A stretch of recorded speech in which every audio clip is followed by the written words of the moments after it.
আজি বিশ্ব যোগ দিৱস আৰু মই বিশ্বনাথ জিলাৰ কেন্দ্ৰীয় কাৰ্যসূচীত অংশগ্ৰহণ কৰিলোঁ। যোগা আমাৰ জীৱনশৈলীৰ অংগ হ'ব লাগে। যোগৰ জৰিয়তে মনক নিয়ন্ত্ৰণ কৰা, যোগৰ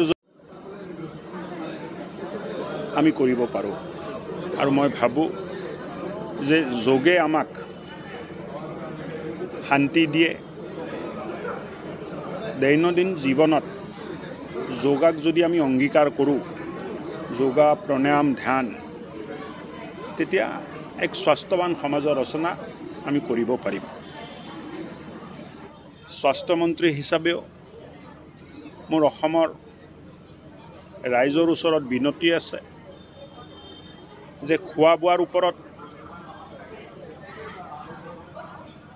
আমি বিশেষ মন দিব লাগিব।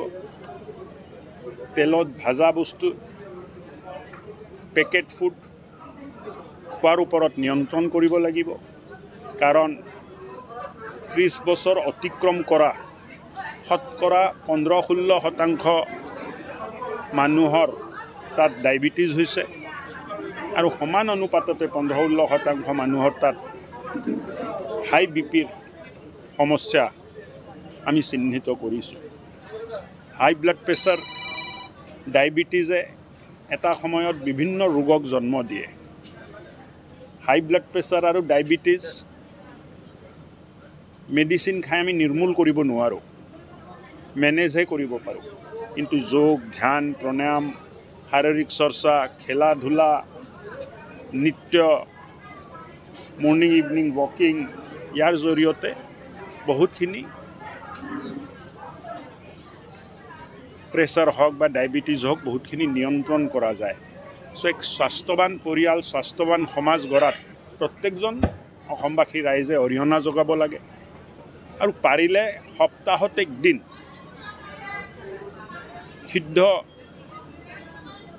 ভোজন আমি কৰিব লাগে, বইল ফুড আমি খাব লাগে।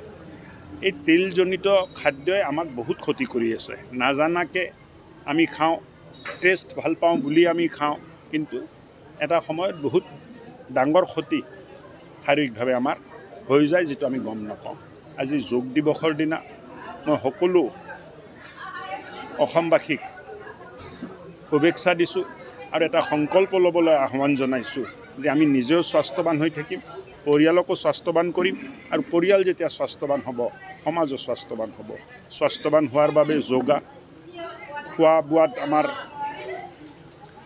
বিশেষ ধ্যান আৰু ইয়াৰ জৰিয়তে এক ভাল পৰিৱেশ নিৰ্মাণ হ'ব বুলি মই আশা ৰাখিছোঁ।